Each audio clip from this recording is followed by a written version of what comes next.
드디어 수업이 시작됐다. 마이크와 나는 그날 아침 8시에 마이크의 아버지를 만났다. 그분은 벌써 1시간도 넘게 일을 하고 계셨다. 그분 회사의 건설 현장 감독이 픽업 트럭을 타고 막 떠날 때 나는 그 작고 소박하지만 깔끔한 집으로 들어섰다. 마이크가 현관에서 나를 맞았다. 아빤 통화 중이셔. 우리에게 뒤쪽 문 베란다에서 기다리라고 하셨어. 마이크가 문을 열며 이렇게 말했다. 내가 그 오랜 집의 문지방을 넘을 때 낡은 목재 바닥이 삐걱거리는 소리를 냈다. 문 안쪽으로 값싼 양탄자가 깔려 있었다. 양탄자는 그 바닥에 견뎌낸 무수한 발자국의 흔적을 감추기 위한 용도인 것 같았다. 깨끗하기는 했지만 바꿀 때가 된 양탄자였다.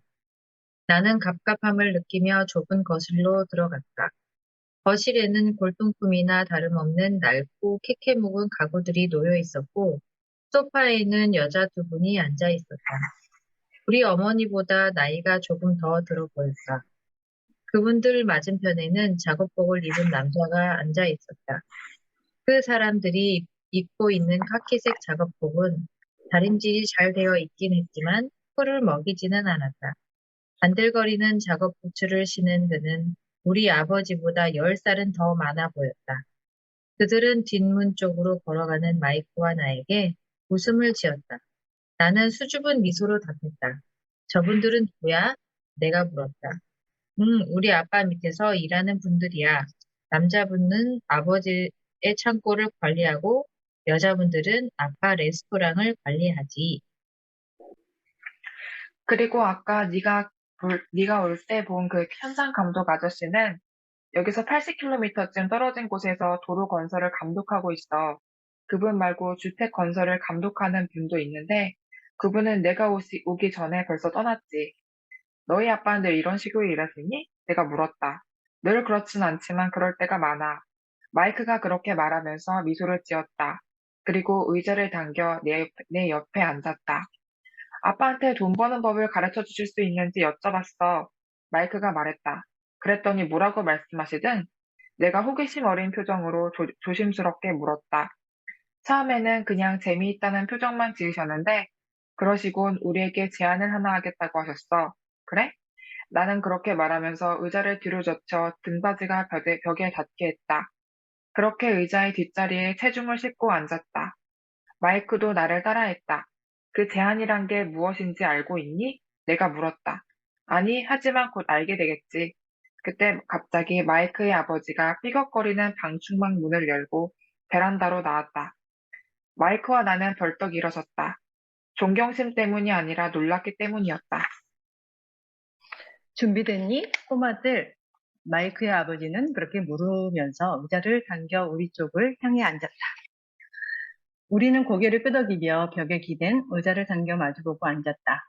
마이크의 아버지는 키가 180cm 이상인데다가 몸무게도 90kg이 넘어 보였다. 우리 아버지는 마이크의 아버지보다 키가 컸으며 몸무게는 비슷했고 나이는 5살 많았다.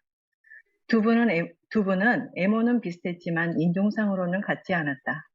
아마 기운이 넘친다는 점은 비슷했을 것이다. 마이크가 그러던데 돈 버는 법을 배우고 싶다며? 내 말이 맞니, 로버트? 나는 재빨리 고개를 끄덕였다. 하지만 왠지 조금 두려움이 일었다. 그분의 말과 미소 뒤에 엄청난 힘이 느껴졌다. 좋아. 그렇다면 내가 너희들에게 제안 하나 하겠다. 난 너희들을 가르치겠지만 교실 수업과는 다른 방식으로 가르칠 거다. 너희들이 나를 위해 일을 하면 내가 너희들을 가르치지. 너희들이 나를 위해 일을 하지 않으면 나도 가르치지 않겠다. 너희들이 일을 해야 내가 더 빨리 가르칠 수 있고 너희들이 학교에서처럼 그냥 앉아서 듣기만 하면 내가 시간을 낭비하게 되기 때문이다. 이게 내 제안이다. 어때? 해볼 테냐? 말 테냐? 먼저 질문 하나 해도 될까요? 내가 물었다. 안 돼. 내 제안을 드릴지 말지부터 결정해라. 나는 할 일이 무척 많아서 조금의 시간이라도 낭비할 수 없어. 단호하게 결심하는 능력이 없다면 돈 버는 법도 결코 배울 수 없지. 기회는 왔다가 가는 법이다. 여기까지 할게요. 언제 빠른 결정을 내려야 하는지 아는 것도 중요한 기술이야. 자, 네가 원했던 기회가 왔다. 수업이 시작되거나 아니면 10초 후에 끝날 거다. 마이크의 아버지가 짓궂은 미소를 지었다. 할게요. 내가 말했다. 저도요. 마이크가 말했다. 좋다. 마이크의 아버지가 말했다. 마틴 여사가 10분쯤 후에 올 거다. 내가 그분과 얘기를 끝내면 너희들은 그분과 함께 차를 타고 내 가게로 가거라. 거기서 일을 시작하는 거야. 보수는 1시간에 10센트고 매주 토요일마다 3시간씩 일을 하는 거다. 근데 오늘은 소프트볼 게임을 하기로 약속이 되어 있는데요. 내가 말했다. 그러자 마이크의 아버지는 목소리를 낮춰 엄한 어조로 말했다. 할 테냐 말 테냐. 하겠습니다. 내가 대답했다. 노는 것 대신에 일과 배움을 선택한 것이다. 결단력. 세상은 갈수록 빠르게 돌아가고 있다. 주식시장의 거래는 이제 1000분의 몇 초 사이에 이루어진다. 상거래 또한 인터넷상에서 수분 이내에 성사된다. 갈수록 많은 사람들이 좋은 조건의 거래를 맺기 위해 경쟁한다. 결국 빠른 결정을 내릴수록 기회를 잡을 가능성이 커진다는 얘기다. 망설이면 다른 누군가가 기회를 채간다. 30센트는 나중에 그날 아침 9시경 마이크와 나는 마틴 여사가 시키는 대로 일을 하고 있었다. 마틴 여사는 친절하고 참을성이 많은 분이었다. 마이크와 내가 이제는 다 자라서 독립한 자신의 두 아들을 연상시킨다고 수차례 얘기했다. 마틴 여사는 친절했지만 열심히 일하는 것을 중시하는 분이라 우리를 계속 움직이게 했다. 우리는 3시간 동안 선반에서 통조림 통들을 내려 총채로 먼지를 털어내고는 다시 가지런히 정리했다. 정말 지루하기 짝이 없는 일이었다. 내가 부자 아빠라고 부르는 마이크의 아버지는 그런 소형 슈퍼마켓을 9개나 갖고 있었다. 그 가게들에는 모두 넓은 주차장이 딸려 있었는데 말하자면 편의점이나 동네 식료 잡화점의 초기 유형인 셈이었다. 사람들은 우유와 빵, 버터, 담배 같은 물건들을 사러 그곳을 찾았다. 문제는 하와이의 에어컨이 널리 보급되기 이전 시절이었다는 점이다. 찌는 듯한 열기 때문에 가게들은 문을 닫아 놓을 수가 없었다. 그래서 도로와 주차장 쪽으로 난 가게 앞뒷문을 활짝 열어 놓아야 했다. 자동차가 지나가거나 주차장에 들어올 때마다 먼지가 풀풀 날려 가게로 들어왔다. 결국 우리에게 주어진 것은 에어컨이 없던 시절에나 존재할 수 있었던 일자리였던 셈이다. 마이크와 나는 3주 동안 마틴 여사의 지시를 받으며 3시간씩 일을 했다. 정오쯤이면 일이 끝났고 그러면 마틴 여사는 우리 각자의 손에 10센트짜리 동전을 3개씩 떨어뜨렸다. 아무리 때가 1950년대 중반이고 우리가 9살짜리 꼬마들이라 해도 30센트는 그리 흡족한 돈이 아니었다. 그 시절 만화책 한 권이 10센트였으며 나는 대개 그 돈을 만화책 사는데 소비하고는 집에 돌아왔다. 그렇게 4주째가 되던 수요일, 나는 일을 그만두기로 마음먹었다. 내가 일을 하겠다고 한 것은 마이크의 아버지에게 돈 버는 법을 배우고 싶어서였다. 그런데 1시간에 10센트를 받으며 노예처럼 일을 하고 있었다. 게다가 그 첫 번째 토요일 이후로 마이크의 아버지는 단 한 번도 보지 못했다.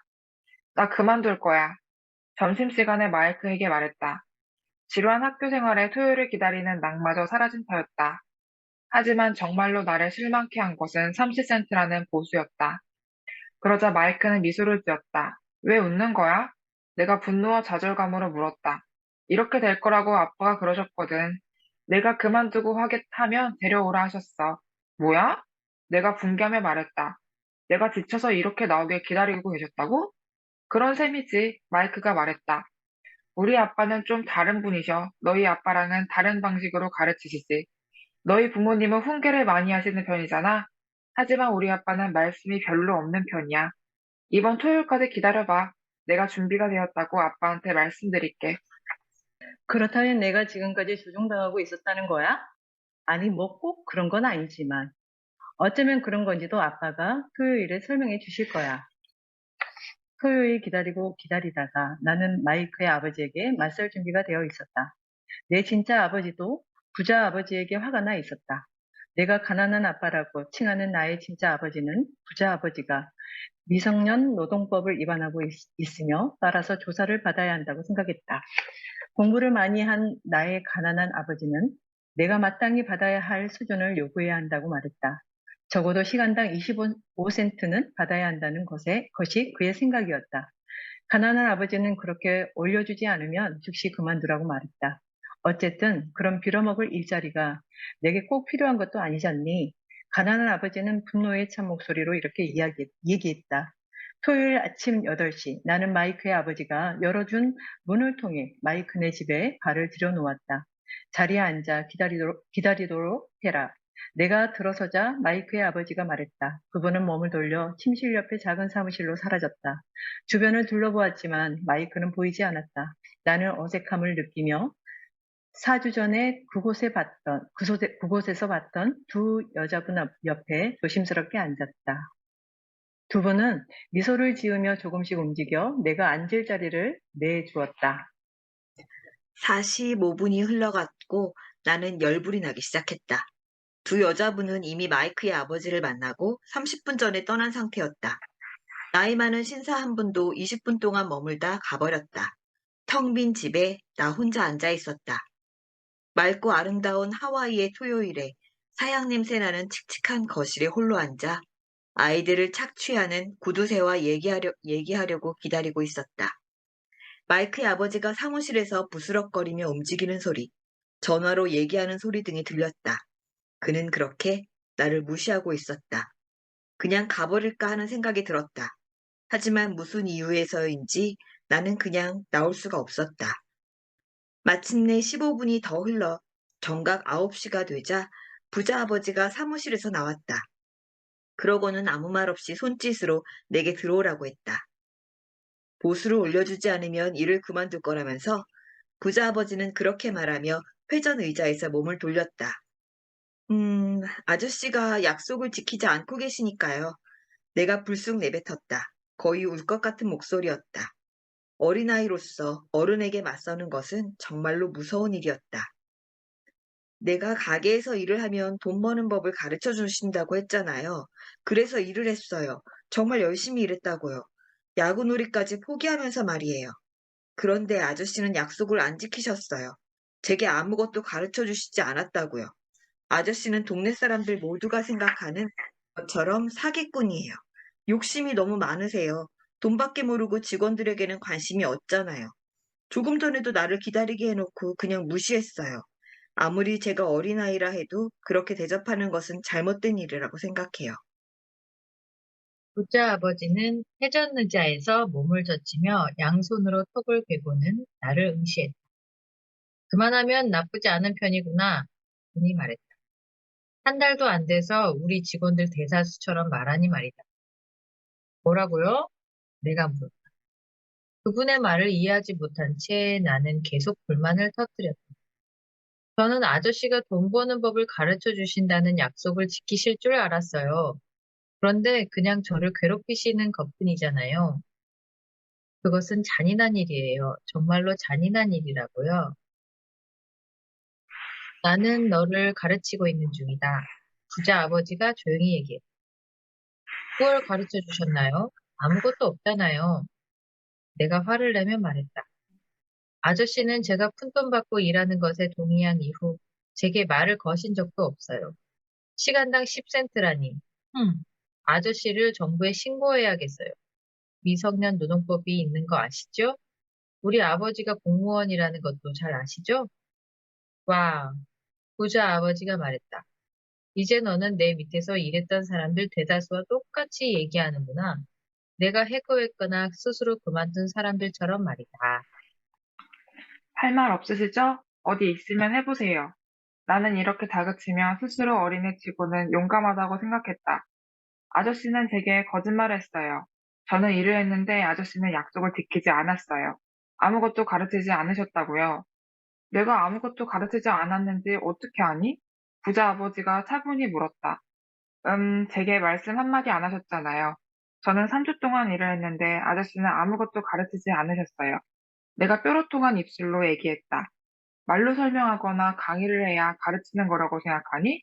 부자 아버지가 물었다. 그렇죠. 내가 대답했다. 그건 학교에서나 쓰는 방식이지. 그분이 미소를 띠며 말했다. 하지만 삶이 가르치는 방식은 그와 다르단다. 그리고 우리 삶이야말로 최고의 스승이라고 말할 수 있지. 대개의 경우 삶은 얘기해주지 않는다. 그냥 우리를 제멋대로 내두른다고 해야 옳지. 그렇게 내두를 때마다 삶은 우리에게 이렇게 말하지. 정신 차려. 내게 가르칠 게 있어. 도대체 지금 무슨 얘기를 하는 거야? 나는 속으로 되물었다. 삶이 나를 내두르면서 가르치는 거라고? 이제 일을 그만둬야겠다는 생각이 더욱 확고해졌다. 내가 지금 사기꾼과 얘기를 나누고 있는 게 분명했다. 삶의 교훈을 배우면 더 잘 살 수 있단다. 그렇지 않으면 계속해서 삶에 내돌리게 될 뿐이지. 사람들은 대개 두 가지 반응을 보인단다. 어떤 사람들은 삶이 자신을 두드러도록 내버려두고 어떤 사람들은 화를 내며 덤벼든다는 얘기다. 하지만 그들은 상사나 일자리 혹은 남편이나 아내에게 덤벼들지 자신을 내두르고 있는 게 삶이라는 사실을 모르기 때문이야. 나는 그분의 얘기를 도통 이해할 수 없었다. 삶은 우리 모두를 두른단다. 어떤 사람들은 포기하고 어떤 사람들은 싸우는데 몇몇 사람들은 뭔가를 배워서 앞으로 나아가지. 이런 사람들은 삶이 자신을 두르는 것을 오히려 환영한단다. 이런 소수의 사람들에게는 그것이 무언가 배워야 할 필요가 있음을 의미하기 때문이지. 그들은 그렇게 배우면서 전진한단다. 물론 대부분은 포기하고 어떤 사람들은 너처럼 싸우고 부자 아버지는 자리에서 일어나 오래되어 삐걱거리는 나무 창문을 닫았다. 만약 내가 이 교훈을 제대로 배운다면 현명하고 부유하며 행복한 젊은이로 성장할 수 있을 거란다. 하지만 이 교훈을 깨닫지 못한다면 너는 너 자신의 문제에 대해 일자리나 낮은 금융, 상사 등을 탓하며 평생을 보내게 되겠지. 너는 늘 무언가 획기적인 돌파구가 생겨 돈과 관련된 모든 문제를 해결해 줄 거라는 헛된 희망이나 꿈꾸며 삶을 살게 될 거야. 학습 20년 전 그리고 오늘 학습 언뿔. 학습 언뿔을 고안한 에드거 데일 박사는 우리가 실제적인 행동을 할 때, 즉 무언가에 대한 실행이나 시뮬레이션을 할 때 가장 잘 배운다는 사실을 이해하도록 도운 인물이다. 이른바 체험학습의 토대를 세운 셈이다. 그의 학습 언뿔은 책이나 자료를 읽거나 강의를 듣는 것이 가장 비효과적인 학습법임을 밝힌다. 그럼에도 대부분의 학교에서는 지금도 그런 학습법에 중점을 두고 있다. 부자 아버지는 나를 굽어보며 내가 여전히 귀를 기울이고 있는지 살폈다. 그분의 눈길이 내 눈과 마주쳤다. 우리는 서로를 응시하며 눈으로 대화를 나누었다. 마침내 나는 그분의 메시지를 받아들이고 눈길을 돌렸다. 그분의 말이 옳다는 걸 알았다. 나는 그분을 비난하고 있었으며 그와 동시에 가르침을 요구하고 있었다. 나는 싸우고 있었다. 계속 말을 이었다. 또는 내가 배짱이 없는 사람이라면 삶이 너를 내두를 때마다 그냥 포기하고 말 거야. 만약 내가 그런 사람이라면 평생 위험한 일은 피하며 안전한 삶만 쫓고 옳다는 일만 하면서 생기지도 않을 일에 대비해 자신을 아끼게 되겠지. 그러다가 따분한 노인네가 될 거야. 그래도 너를 진정으로 좋아하는 친구들은 많이 생기겠지. 내가 근면하고 친절한 사람으로 보일 테니까 말이야. 하지만 진실은 달라. 너는 그저 삶이 너를 내두르며 굴복시키도록 놔두는 사람일 뿐이지. 마음속 저 깊은 곳은 위험을 감수하는 행위에 대한 두려움으로 가득 차 있는 사람일 뿐이고, 내가 정말로 원하는 것은 이기는 것이지만, 패배에 대한 두려움이 승리에 대한 흥분보다 더 크기 때문에 나서질 못하지. 너는 알아. 마음속 깊이 너만은 알지. 내가 승리를 거머쥐기 위해 나선 적이 없다는 것을. 이게 바로 안전하게만 살려는 사람들이 걷는 길이란다. 우리의 눈이 다시 마주쳤다. 그러니까 지금까지 저를 내두르신 거군요. 내가 물었다. 20년 전 그리고 오늘 삶이라는 스승. 오늘날 밀레니얼 세대 삶이 결코 녹록지 않다는 사실을 뼈저리게 느끼고 있다. 자동화와 로봇이 다양한 분야에서 사람들의 일을 대체하는 바람에 갈수록 일자리를 찾기 어려워지고 있다. 더불어 시행착오를 거치며 실수를 통해 배우는 일 역시 그 중요성이 날로 커진다. 학교 공부는 실제 세계에서 그다지 큰 도움이 되지 않는다. 대학 졸업장이 일자리를 보장해 주던 시대는 끝났다. 그렇게 말하는 사람들도 있겠지. 부자 아버지가 미소를 띄었다. 하지만 나는 내게 인생의 맛을 좀 보여줬다고 말하고 싶구나. 인생의 어떤 맛을요? 내가 물었다. 여전히 화가 난 상태였지만 호기심도 잃었다. 이제는 배울 준비까지도 되어 있었다. 너와 마이크 너희 둘은 적어도 나에게 돈 버는 법을 가르쳐 달라고 부탁을 했다. 나도 난생 처음 들어본 부탁이지. 내 밑에서 일하는 직원들이 150명도 넘는데 지금까지 나에게 돈에 대해 가르쳐 달라고 요청한 사람이 단 한 명도 없었단다.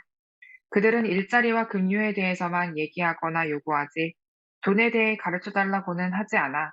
그래서 대부분이 인생의 황금기를 돈을 위해 일하면서 허비하게 되지. 자신들이 무엇을 위해 일하는지도 제대로 이해하지 못하면서 말이야. 나는 귀를 쫑긋 세우고 경청했다. 그래서 내가 돈 버는 법을 배우고 싶어 한다는 얘기를 마이크에게 들었을 때 나는 현실 세계로 체험할 수 있는 과정을 하나 준비했단다. 물론 너를 앉혀놓고 종일토록 말로 가르칠 수도 있다. 하지만 그러면 내가 귀를 기울이지 않을 게 뻔하지. 그래서 내가 귀를 기울이게 만들기 위해 삶이 너를 조금 내두르도록 조치한 거다. 그래서 너에게 시간당 10센트만 준 거란다. 그래서 제가 한 시간에 10센트를 받으면서 어떤 교훈을 배운 건데요? 내가 물었다. 아저씨가 실은 구두쇠에 직원들이나 착취하는 사람들이라는 거요? 부자 아버지는 몸을 뒤로 젖히며 너털 웃음을 터뜨렸다. 이윽고 그분이 말했다. 다시 생각해보렴. 관점을 바꿔봐. 나를 탓하지 말고 내가 문제라고 여기서도 안 된다. 만일 내가 문제라고 생각한다면 넌 나를 바꿔야겠지. 하지만 내가 문제라는 걸 깨달으면 너 자신을 바꿀 수 있어. 그러면서 뭔가를 배우고 더 현명해지는 거지. 대부분의 사람들은 자기 자신을 그대로 놔두고 늘 남들을 바꾸려만 하지. 이 점을 명심하렴. 다른 사람들보다 나 자신을 바꾸는 것이 훨씬 쉽단다. 무슨 말인지 모르겠어요. 내가 말했다. 내 문제에 대해 나를 탓하지 말렴. 부자 아버지가 참을성이 바닥났는지 약간 초조하게 말했다.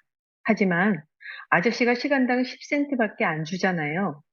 그래서 너는 거기서 뭘 배웠니? 부자 아버지가 미소 지으며 물었다. 아저씨가 구두쇠라는 거요. 나는 씩 웃으면서 대답했다. 그것 봐라.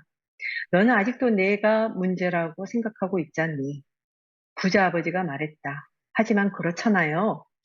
20년 전 그리고 오늘 할 수 있는 것을 바꿔라. 나는 부자 아버지의 말씀 속에서 진리와 지혜를 배웠다. 삶의 많은 부분은 우리의 통제 범위를 벗어나 있다. 그래서 나는 내가 통제할 수 있는 부분, 즉 나 자신에게 초점을 맞추는 법을 배웠다. 만약 상황을 바꿔야 한다면 먼저 나 자신부터 바꿔야 한다. 그런 태도를 버리지 않으면 아무것도 배우지 못할걸? 남이 문제라는 태도를 버리지 않으면 결국 네가 할 수 있는 선택은 뭐가 있겠니? 아저씨가 시급을 올려주거나 아니면 약속대로 제게 돈을 버는 법을 가르쳐 주지 않으면 그만두는 수밖에 없죠. 잘 아는구나. 부자 아버지가 말했다. 대부분의 사람들은 정말로 그렇게 한단다. 직장을 그만두고 다른 일자리를 찾지. 더 나은 기회, 더 나은 보수. 그런 게 문제를 해결해 줄 거라고 여기고 말이야. 하지만 그런다고 문제가 해결되는 경우는 거의 없어. 그럼 어떻게 해야 되는데요? 내가 물었다. 그냥 10센트, 시간당 10센트나 받으면서 만족하는 척해요? 부자 아버지가 빙그레 웃었다. 어떤 사람들은 그렇게 하지. 월급이 오르길 기다리면서 돈만 벌면 모든 문제가 해결될 거라고 생각하는 거야. 대개는 상황을 그저 순순히 받아들이고 일부는 열심히 몸바쳐 부업이라도 하지만 그래봤자 역시 보수는 얼마 되지 않지. 나는 바닥을 멀뚱히 쳐다보았다. 부자 아버지가 말하는 교훈이 조금씩 이해되기 시작했다. 그게 바로 삶의 맛이라는 것이었다. 읽고 나는 고개를 들고 물었다. 그럼 어떻게 해야 문제를 해결할 수 있나요? 이걸 써야지. 부자 아버지가 몸을 기울이더니 내 머리를 가볍게 토닥였다. 여기 달린 네 머리 말이다. 그런 다음 부자 아버지는 자신과 내 가난한 아버지, 그리고 직원들의 길을 가르는 핵심적인 사고방식을 알려주었다. 그러한 관점을 통해 부자 아버지는 하와이에서 가장 큰 부자 중 한 명이 되었고, 학식은 높지만 가난한 내 아버지는 늘 금전적으로 시달렸다. 하나의 관점이 두 사람의 운명을 결정지은 것이다. 부자 아버지는 그러한 관점을 몇 번이고 강조하곤 했는데, 나는 그것을 첫 번째 교훈이라고 부른다. 가난한 사람들과 중산층은 돈을 위해 일한다. 부자들은 돈이 자신을 위해 일하게 만든다. 그 눈부시게 아름다운 토요일 아침, 나는 이제껏 가난한 아버지에게서 배운 것과 전혀 다른 관점을 배우고 있었다. 당시에 9살이던 나는 그 아버지가 모두가 내가 무언가 배우기를 원한다는 것을 알고 있었다. 두 분 아버지는 모두 내가 공부를 하기를 바랐지만 무엇을 공부할 것인가에 대해서는 생각이 달랐다. 고등교육을 받은 내 아버지는 나도 당신처럼 공부하기를 권했다. 얘야, 나는 내가 공부를 열심히 해서 좋은 성적을 받아 대기업처럼 안전하고 안정된 직장을 얻을 수 있으면 좋겠구나. 월급도 많이 받고 말이야. 하지만 부자 아버지는 내가 돈이 어떻게 움직이는지를 배워 그것이 나를 위해 일하게 해야 한다고 말했다. 20년 전 그리고 오늘 곧 이상의 자산. 큰 흐름을 창출하는 자산을 구입하거나 구축하면 돈이 당신을 위해 일하게 됩니다. 고소득 일자리는 두 가지를 의미한다. 하나는 당신이 돈을 위해 일한다는 뜻이고, 다른 하나는 당신이 내는 세금이 갈수록 오를 것이라는 뜻. 나는 돈이 나를 위해 일하며 급여소득이 아닌 자산소득을 창출하도록 만드는 법을 배웠다. 덕분에 세금소득도 늘이 그분의 도움으로 나는 교실에서가 아니라 삶을 통해 그 교훈을 배울 수 있었다. 부자 아버지는 계속해서 내게 첫 번째 교훈을 말해주었다. 내가 시간당 10센트를 받는다는데 대대에 화를 내서 참 기쁘구나. 만약 내가 화를 내지 않고 그냥 체념하고 받아들였더라면 난 너를 가르칠 수 없다고 말했을 거다. 진정한 배움에는 활력과 열정, 그리고 불타는 욕망이 필요하거든. 한데 그 방정식에서 커다란 부분을 분노가 차지하지. 분노와 사랑이 결합된 것이 열정이라 그렇다. 그런데 대부분의 사람들이 돈 문제에 있어서만큼은 안전을 추구하고 안정감을 느끼고 싶어 하지. 그래서 열정이 아니라 두려움을 따르는 거야. 그래서 사람들이 보수가 낮은데도 계속 일하는 건가요? 내가 물었다. 그래. 부자 아버지가 말했다.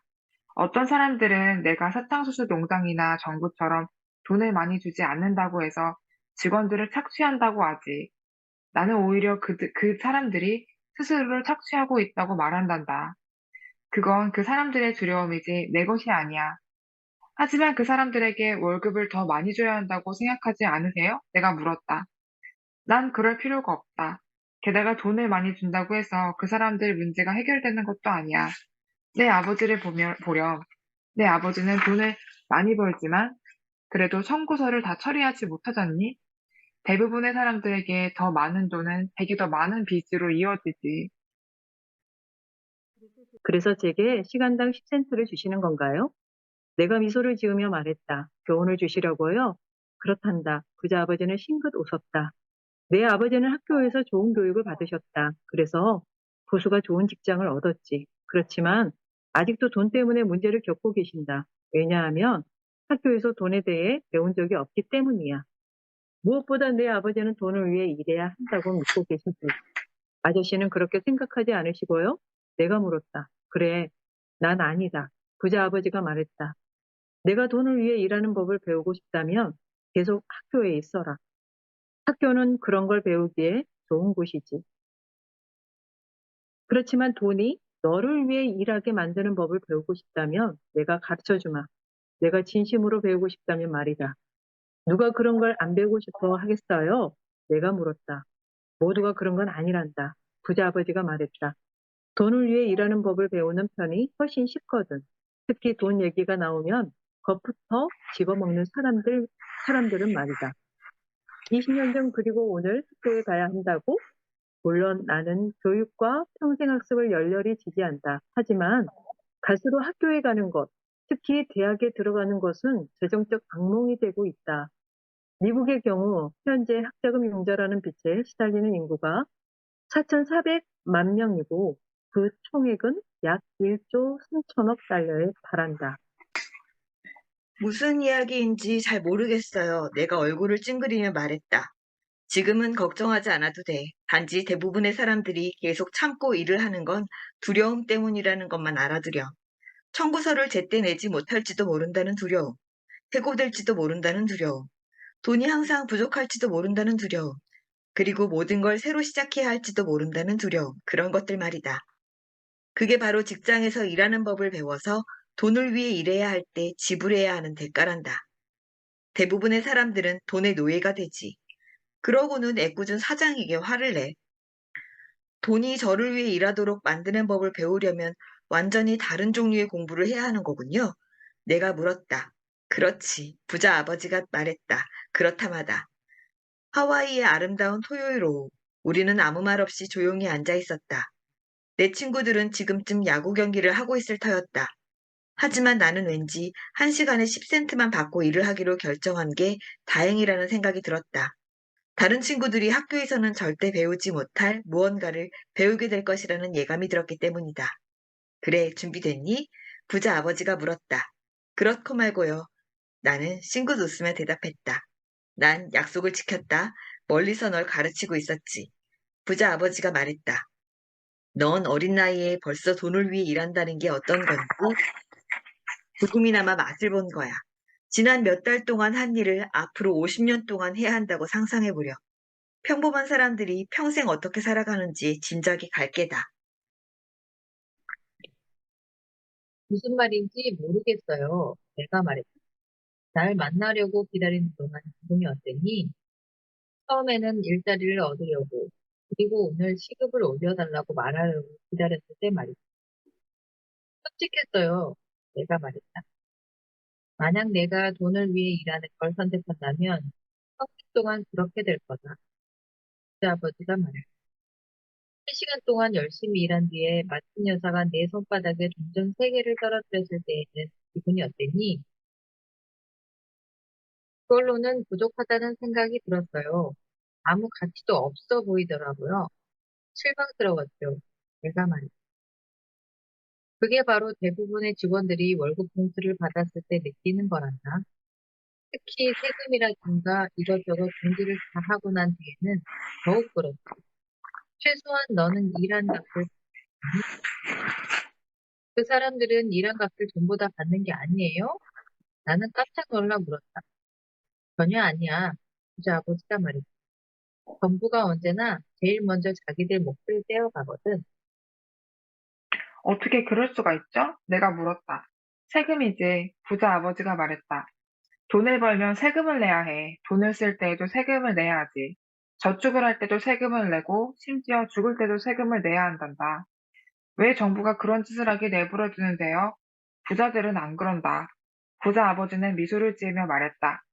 가난한 사람들과 중산층은 그러지만 말이야. 난 너희 아버지보다 더 많이 벌지만 세금은 더 적게 내지. 어떻게 그럴 수가 있죠? 내가 물었다. 나는 전혀 이해가 되지 않았다. 왜 정부가 그런 짓을 하게 그냥 내버려 두죠? 부자 아버지는 천천히 몸을 흔들며 말없이 앉아 나를 바라보았다. 배울 준비는 됐니? 부자 아버지가 물었다. 나는 천천히 고개를 끄덕였다.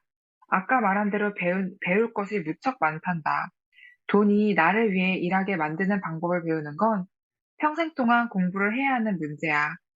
사람들은 4년 동안 대학 공부를 하고 졸업을 하고 나면 더 이상 공부를 하지 않지. 20년 전 그리고 오늘 세금, 세금, 세금. 시계각지에서 정부가 확대되며 점점 더 많은 돈을 필요로 하고 있다. 그렇다면 그 돈은 어디서 구하는가? 대개의 경우 그런 돈을 뽑아낼 때라고는 중산층밖에 없다. 즉 근로자가 타깃이라는 얘기다. 오늘날 각국의 정부는 전문 투자자와 사업체 소유주도 선호한다.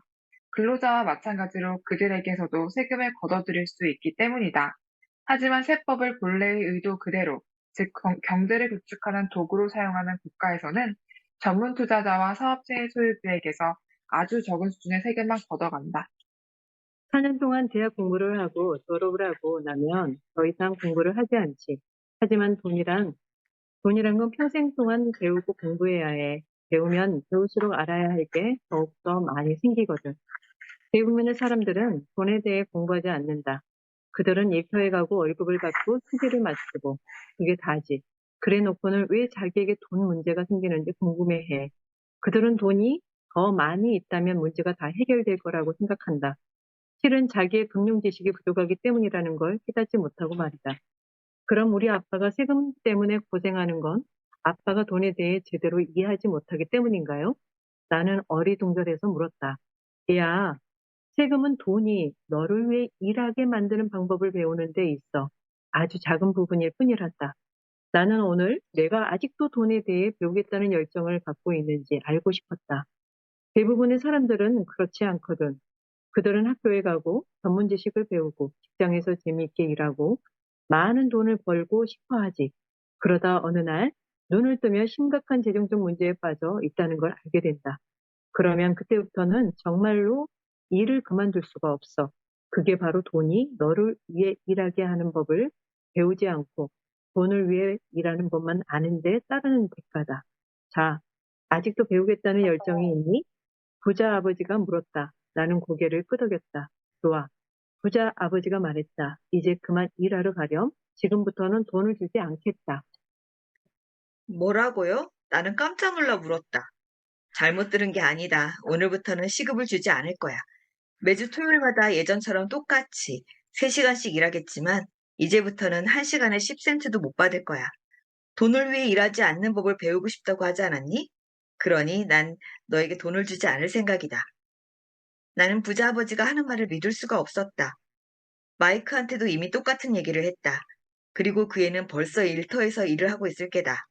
한 푼도 받지 않고 공짜로 통조림통 먼지를 털고 선반을 정리하고 있지.